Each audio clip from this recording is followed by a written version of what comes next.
Olá! O Justiça em Questão de hoje fala sobre os perigos do uso do cerol em linhas de pipas e papagaios. A brincadeira pode acabar em morte. Saiba como realizar a portabilidade de salário. O serviço já está disponível ao trabalhador. A tecnologia é em favor do judiciário. A gravação em vídeo de audiências criminais facilita o trabalho dos juízes e aumenta a produtividade nas comarcas mineiras. Você sabia que homens também têm direito à consulta de pré-natal? O atendimento é normatizado pelo Ministério da Saúde e faz parte da atenção primária do SUS. Meio ambiente. Nossa equipe mostra como as autoridades têm realizado o combate ao tráfico de animais silvestres. E mais, as principais decisões judiciais do Estado e explicação de termos jurídicos para você conhecer seus direitos e deveres. Fique com a gente, nossa edição começa agora.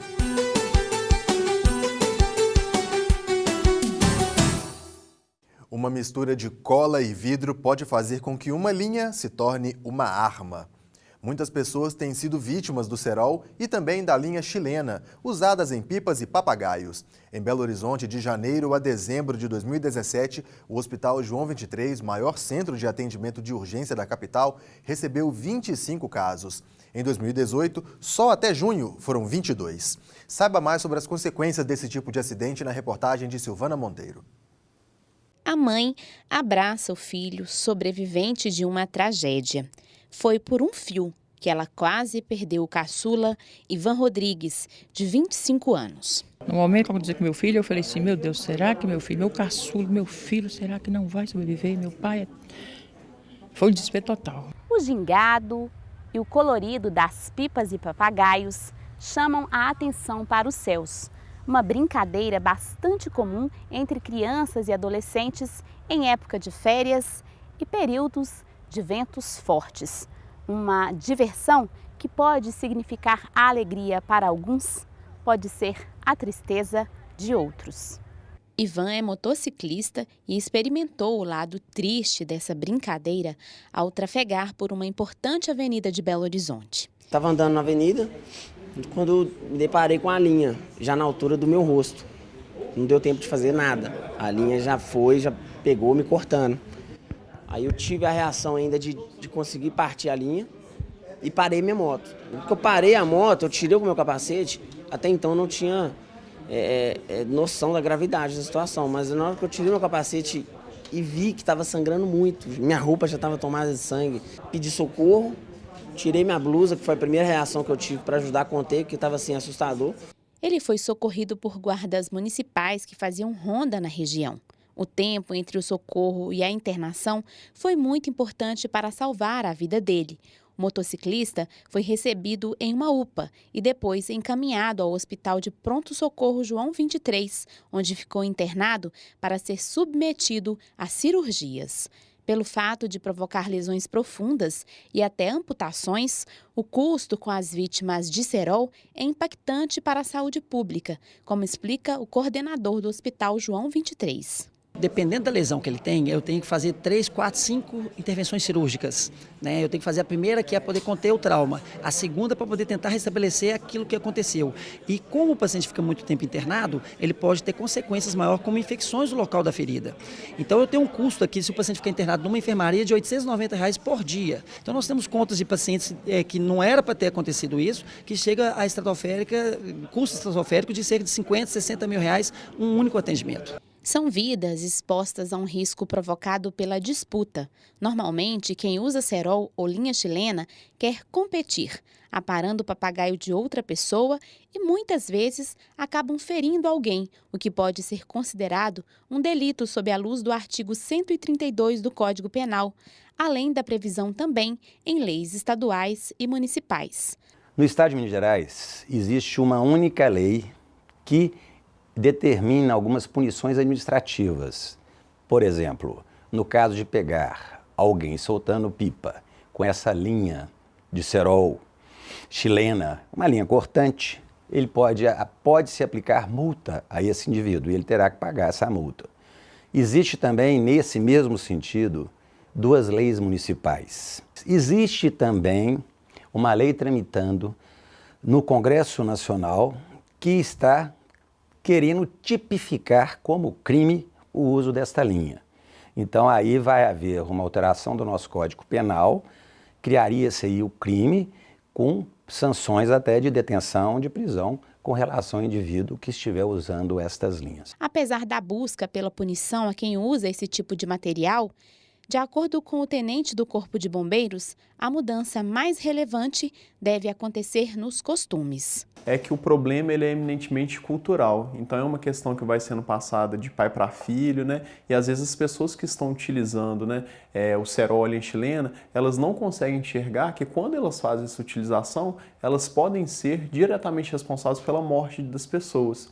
Então, essa questão dessa educação, dessa prevenção em casa, dessa conversa com os filhos e de perceber que realmente isso é um hábito, né, que tem que parar, que tem que terminar essa cultura, é o que as pessoas precisam perceber. É indicado que os motociclistas usem equipamentos de segurança, protetor de pescoço, jaquetas e principalmente as duas antenas, sempre elevadas. Porque as duas antenas, elas previnem praticamente a totalidade da possibilidade de acidentes. Por quê? Quando a gente tem duas antenas, independentemente do ângulo em que a linha ela pegar aqui no motociclista, quando ele está em deslocamento, sempre o pescoço do motociclista, né, a cabeça dele vai estar protegida. Agora, Ivan agradece a chance de estar vivo e torce para que as pessoas se conscientizem. Afinal, machucar os outros não é brincadeira. Fica de lição para quem presenciou e até mesmo para quem não presenciou e pode estar vendo essa reportagem. Assim, cerol. A gente sabe, né, que já nunca foi brincadeira, isso nunca foi diversão para ninguém, que a partir do momento que você coloca a vida dos outros em risco, né, não é brincadeira. E para os motociclistas é antena.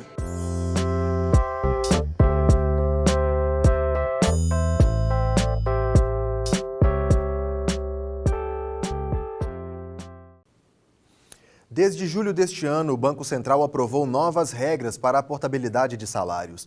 O objetivo é ampliar o atendimento ao cliente e tornar mais fácil a transferência de valores entre contas.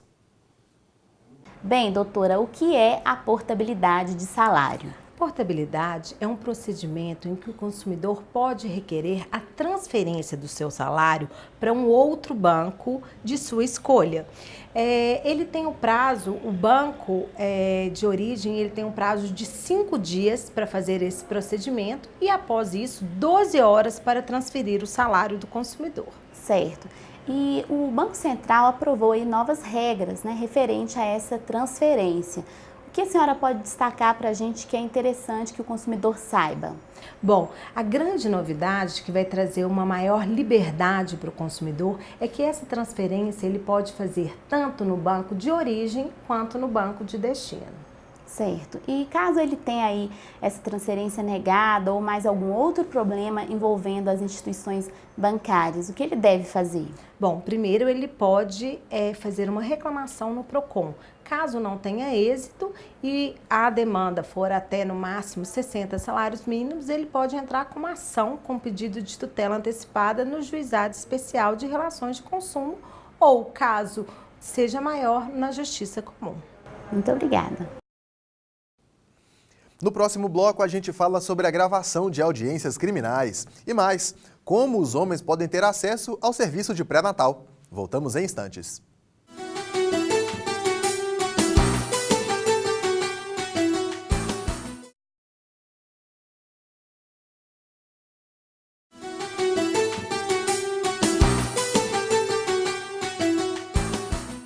Estamos de volta com o Justiça em Questão, programa do Tribunal de Justiça de Minas Gerais. Muita gente utiliza o recurso de vídeos para eternizar momentos, guardar recordações. O Poder Judiciário também tem recorrido às gravações, mas por outros motivos: zelar pela fidelidade dos depoimentos prestados e agilizar o trabalho nas varas criminais. A juíza não nos deixa mentir. Antigamente, as audiências criminais eram bem diferentes.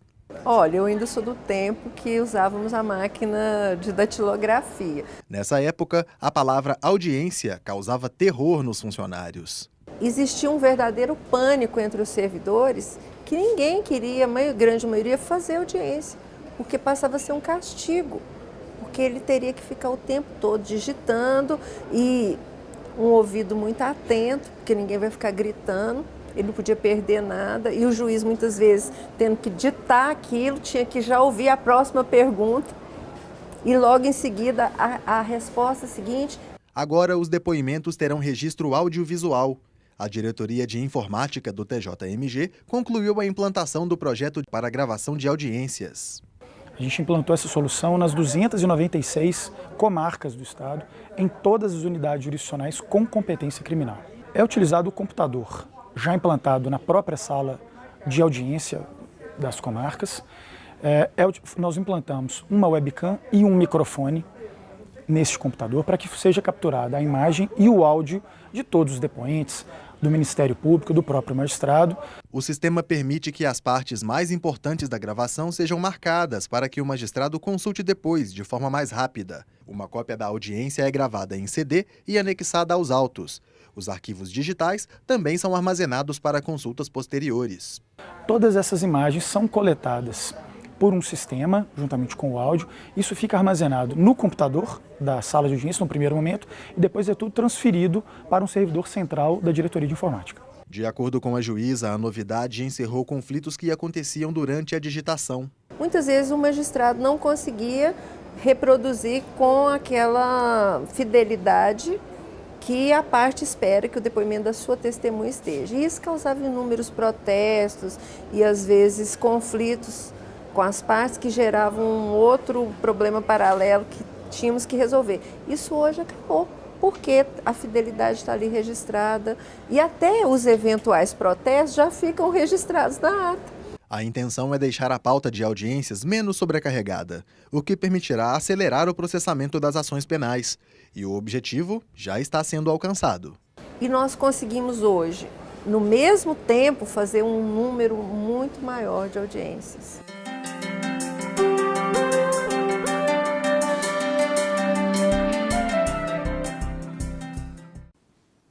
Você sabe o que significa preclusão? A gente te explica no quadro ABC do Judiciário. Preclusão. Não, sinceramente. É quando a pessoa perde o prazo para praticar algum ato. Não sei nada sobre direito. Também não. São coisas que o pessoal está começando a fazer. Preclusão? Não. Acho que ainda não ouvi essa palavra na vida.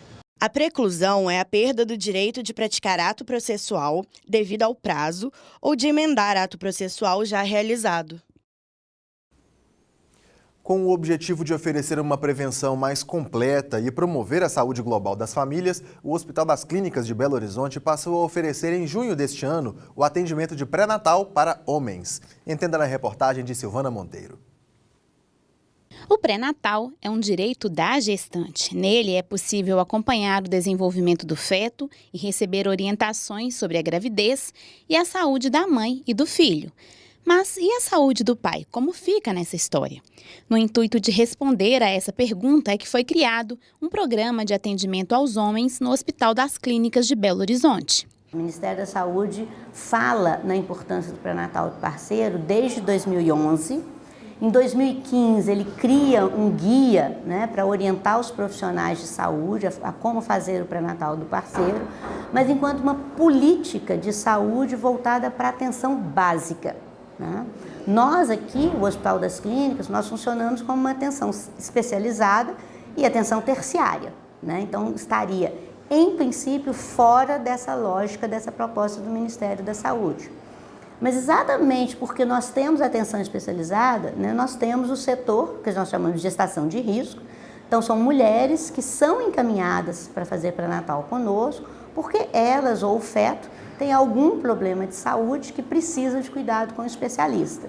E aí nós começamos a perceber, olha, esses parceiros que estão vindo aqui, por que não trazer para cá também essa oportunidade?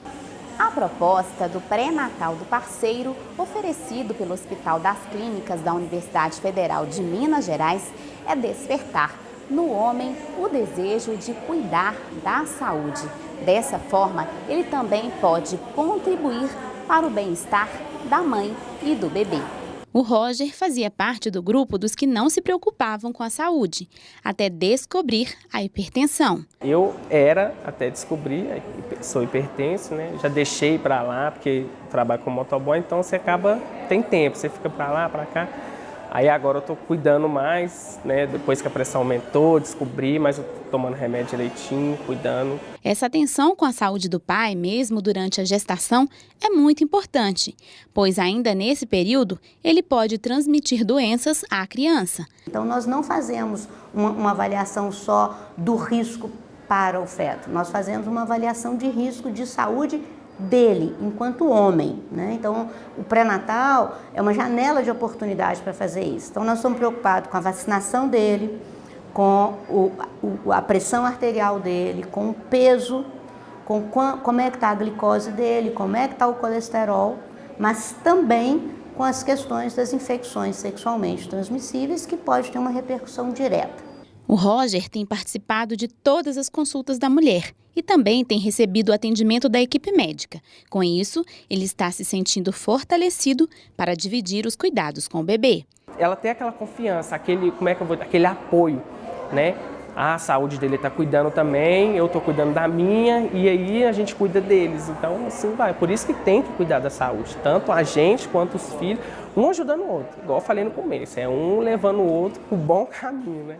Um caminho vantajoso em que se aprende que a saúde é a melhor herança a ser deixada para os filhos.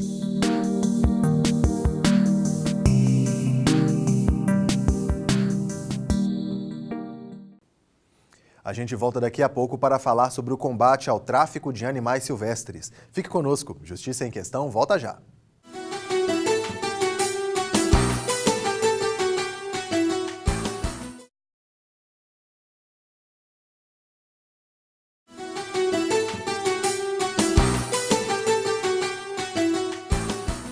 Você está assistindo ao Justiça em Questão. Fique agora com as sentenças que foram destaque no Tribunal de Justiça de Minas Gerais. É hora do giro de decisões. A seguradora líder consorciada ao DPVAT deve pagar R$ 13.500 a título de indenização por morte a uma mulher que sofreu aborto em um acidente de carro ocorrido em janeiro de 2017. A decisão da 9ª Câmara Civil do Tribunal de Justiça de Minas Gerais confirma a sentença da comarca de Uberlândia. O município de Teófilo Otoni deverá indenizar por danos morais e materiais um motociclista que se acidentou ao bater em um animal em via pública. Os danos materiais foram mantidos em R$ 797 e os danos morais e estéticos em R$ 50 mil. Os desembargadores entenderam que faltou fiscalização do município. A Unimed BH deverá fornecer transporte de ambulância a uma idosa de 89 anos para realização regular de hemodiálise. O descumprimento da medida acarretará multa de R$ 1.000 por dia, limitada a 30 mil. De acordo com os documentos, a idosa é beneficiária do plano de saúde e está gravemente enferma, tendo que se submeter à hemodiálise 3 vezes por semana. Os animais silvestres cumprem um importante papel na natureza. Alguns ajudam na polinização de plantas, outros dispersam sementes de vegetais. Também são fundamentais fazendo o controle biológico dos insetos que poderiam se tornar pragas sem predadores naturais. Só que uma atividade exercida pelo homem coloca em risco esse equilíbrio da natureza, o tráfico de animais silvestres. Esse negócio criminoso vem sendo coibido pelo IBAMA e também pelo Poder Judiciário. Trinca-ferro, tamanduá, tartaruga. Diversas espécies podem se tornar vítimas quando se fala em tráfico de animais silvestres. Atividade que, infelizmente, se destaca entre as demandas da justiça. E o tráfico de animais silvestres, ele fica apenas atrás do tráfico de drogas e do tráfico de armas. Só que no Brasil, os traficantes de animais silvestres lucram $1 bilhão, $1,5 bilhão por ano. O magistrado destaca que há diversos textos legais abordando a proteção ao meio ambiente. A própria Constituição, no seu artigo 223, parágrafo 3º, nós temos a Lei do Meio Ambiente e a lei que cuida da própria fauna. Além de outras instruções do IBAMA, normalmente você aplica em razão dele estar fazendo o comércio de animal silvestre, aplicam a pena de multa e de detenção. Se por acaso o animal silvestre que ele está criando for, por exemplo, um animal listado como aquele que já está em extinção, a pena é maior, a multa é maior. Do ano de 2015 até o primeiro semestre de 2018, foram quase 10 milhões de reais em multas. Só no primeiro semestre deste ano, foram mais de 3 mil animais apreendidos em operações da Secretaria de Meio Ambiente, muitos deles feridos ou doentes. Os animais apreendidos são trazidos para os centros de triagem de animais silvestres. Aqui eles são identificados e tratados. Nos últimos 10 anos foram mais de 200 mil animais devolvidos à natureza. Só que nem todos que chegam aqui têm condições de retornar para o habitat natural. Aves que não consigam voar, mamíferos que não enxergam adequadamente, ou tem algum problema, uma lesão na pata, ou lesão em algum membro, são animais que possuem algum defeito físico. Esses definitivamente não vão poder voltar para a natureza. Porque quando a gente devolve um animal à natureza, a gente quer que ele tenha oportunidades de sobreviver num ambiente natural. E no ambiente natural, ele não vai ter uma vasilha de comida, uma vasilha de água, ele vai ter que disputar por comida, disputar por território, buscar o espaço dele, vai ter que fugir de outras ameaças, né, que podem ser humanos, podem ser outros animais que os predam. E a falta destas espécies no lugar onde deveriam estar pode afetar todo o ecossistema. Um serviço ecossistêmico básico, assim, que é sempre citado, é o de polinização, né? Então, para sistemas de produção de frutas, precisam dos animais silvestres, insetos, mamíferos, para polinização, para que as flores produzam frutos. Então, quando se retira uma espécie, um indivíduo da natureza, você quebra essa harmonia, esse equilíbrio. E aí, todo um processo que depende da presença desses animais, ele fica comprometido. E muitas vezes os efeitos não são sensíveis a curto prazo. Você precisa de décadas, de muitos anos, para você avaliar os impactos, que pode ser a extinção de uma espécie de planta, como está sendo demonstrado ultimamente. Para evitar danos assim, os centros de triagem do IBAMA trabalham em prol da recuperação. O primeiro passo é a identificação. Depois, é feita a avaliação clínica, que identifica os problemas físicos e os comportamentais, que se manifestam quando essas espécies são criadas como animais de estimação, os papagaios, por exemplo. E o tráfico é alimentado também por quem adquire esses animais, mesmo quando acha que está fazendo algo positivo. Eu comprei porque fiquei com dó, o cara falou que ia matar e tal, eu quis ajudar esse animal, mas a pessoa ao comprar, ele sustenta esse crime, que é um crime que leva prejuízo para a sociedade, leva os animais à beira da extinção, né? A gente tem várias espécies à beira da extinção e muitas vezes leva as pessoas para a criminalidade. As próprias pessoas que compram os animais são considerados criminosos perante a lei brasileira. A pena de detenção pode variar de 3 meses a 1 ano e a cada animal apreendido, a multa é multiplicada. Então, melhor ficar atento para não se tornar um colaborador do tráfico.